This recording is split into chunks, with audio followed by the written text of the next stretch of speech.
We all need all the blessings we get a hold of, right? Not just for the sneezes. You heard the verse that said, "What though all the world grow chill?" Does it seem like it got cold really fast? Sure did to me, but I was out of the country for a while where it was not as cold as here. And, well, let me put it this way. As I'm flying back in from Chicago on Thursday night, and we're coming through a cloud, and there's sleet falling. And I have to admit, I could not prevent an involuntary shiver at the thought of re-entering real life with all of its clouds and cold, its sleet and its wind. Yes, I've been on retreat for 2 weeks, but I know in my heart that retreats are not where we are supposed to live, but where we go to remember who we are, where we are, when we are, and then to go back into the world with a clearer sense of the work before us. In the best of times, these minutes summon some of that. Who am I? Where am I? When am I? May the words of my mouth and the meditations of my heart be found true in thy sight, thou who art my rock and my Redeemer. Well, if you don't know, I should give you some background. About a year ago, a little more, I made good on a dream to walk the length of Hadrian's Wall in England. And I came back and told you about it. And a couple of folks greeted me today saying they had done that this summer, and we shared in the recollection of what an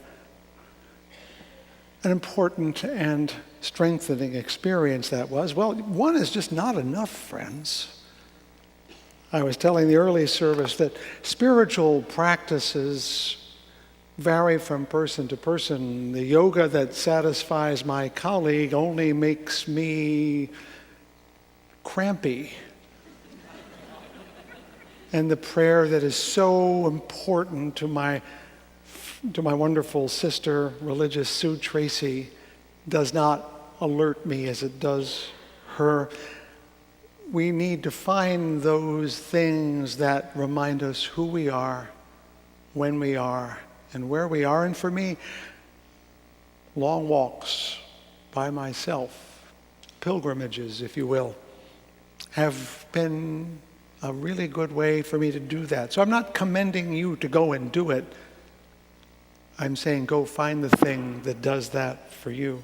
And this year I chose a legitimate pilgrimage itself, the one that ends in Santiago de Compostela in Spain. Now, for those who may not know, it's a passage that can take 5 or 6 weeks. In fact, it starts for some back in Austria. I don't have that kind of time or that kind of money. But I did walk a week's worth, starting in the place where pilgrims from the British Isles go, which is a port in the northwest corner of Spain, a town called Ferrol. Now, that's a rarely traveled path, so while some people will say they love the comradeship on the path, I did not see a soul except my innkeepers for 5 or 6 days, which suited me just fine. A long train ride from Madrid landed me there on a Saturday night. As I said, Ferrol is a part of Galicia, which was for many years independent, not even part of Spain, and they have their own language, and they're very proud of that. It also includes the city of Santiago. I sensed that it was a different place immediately because when I got off the train, you could smell the ocean. It's right there. In fact, it's a port city, as I mentioned. It's the port from which the fated Armada left and then limped home in the 16th century. The night air was damp. A faint mist was visible around the streetlights. The streets shone a little. You know that experience in the dark. I could hear footfalls here and there, but not everywhere. And far away down the street, people in a cafe were outside drinking and chatting amiably. On Sunday morning, the clouds were still close to the ground, so I started my walk in a foggy state, Right down at the waterfront is where you go, and you find a cement pillar that's about 3 foot tall, and there's a tile with a sign of the scallop shell on it, and that's where you start. And so did I. I noted the gulls were already screaming, and old men were already sitting on benches having coffee, and the sunlight was already beginning to burn away the clouds. And off I went.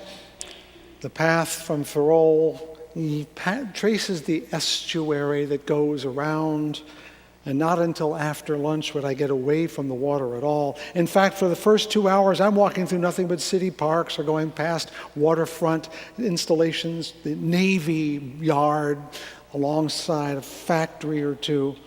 I passed kids on bikes and runners trying to avoid one another and old women walking arm in arm. It's after 11 before I leave the sidewalks at all, walking along a railway briefly and then under a mossy arch, and then onto a narrow road that led past a 12th century church called San Martin de Hubria. I thought that I had to go down this way to get across the bridge, but I was wrong. But that allowed me to see the man, an old man, 80-some-year-old man, stooped over picking apples off the ground from his orchard. And as I went back up, the women who were chatting after Mass were still chatting just as amiably as 15 minutes before. I did finally find the waymark. Part of the fun of this path is that now and then you don't know if you're on the right one, and you have to backtrack and look around and guess and hope and wonder. Not all pilgrimages are very direct. So I went down that path and found myself in a few minutes at a very old mill with a very low, narrow stone dam. And as I crossed the stone dam, avoiding the bikers who tried to push me almost into the water, I saw a flock of tadpoles leap up and then back into the water. Around some odd bends, I back on into a walkway and heading toward a footbridge, and finally I pass what they call an albergue. It's a hostel, a place for pilgrims to put up for the night. I am not done. I pass it, but it's all also closed. I'm not traveling during pilgrimage season. I'm all by myself, as I pointed out. But by 1:30, I'm in the town of Neda, perched on the hillside leading down to the bay. I find an old main street and pass another church and a cemetery and cross a little bridge. And after getting a little lost, when I'm south of town and finally climbing uphill away from the water, I turn around and look back to see where I've been. And there it is, the town of Ferrol and all of its cranes and all of its ships. And it's about 4 kilometers away, and I've been walking for about 6 hours because I can't go across the bay on foot. I have to go around the bay. This made me think, how far away is far away? You're up in an airplane and you're saying, I'm at 36,000 feet, but what that means is 6 miles. I can walk 6 miles before breakfast. It's not far this way, but it's a pretty good distance that way. How far away is far if the only thing you have are feet to carry you? Yes, there's the bay, there is the town, but you can't go there except that you go that way instead. Some days later, as I'm standing in line to see the Prado Museum, which is a magnificent collection, I'm talking with a British couple, and we observe and agree that the difference between Americans and Britons is that in America, we think 100 years is a long time, and in Great Britain, they think 100 miles is a long way. One of the things a pilgrimage does is it restores our distorted sense of perspective about time and place. At a point earlier in the week, I was in an airplane, which is largely simply a tube being shot through the air that doesn't happen to land at the wrong time. I'm going at 930 kilometers per hour, all for the purpose of walking 4 kilometers per hour a week later. Which is a more honest representation of reality? 4 kilometers per hour. Our distorted sense of distance is that things are closer than they are. When you can use only your feet 100 miles really is a long way.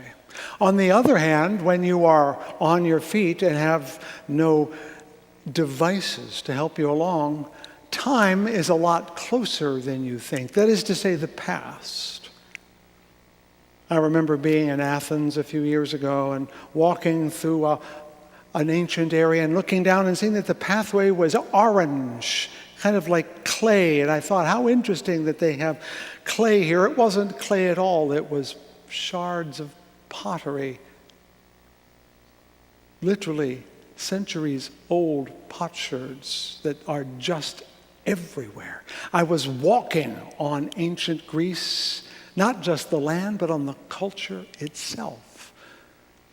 In 1973, I was in college taking ancient Roman history, and the professor, to make his point why ancient history was valuable, pointed out that, well, he looked around the room, there were maybe 50 of us who were all roughly 20. He said, well, in this room there's 1,000 years. Rome isn't that far away, is it? I'm looking out over this room, which is not full, but I'd say we'd get well past the pharaohs if we totaled it all up. The past is never as far away as we think. Modern life, as I said, has distorted this.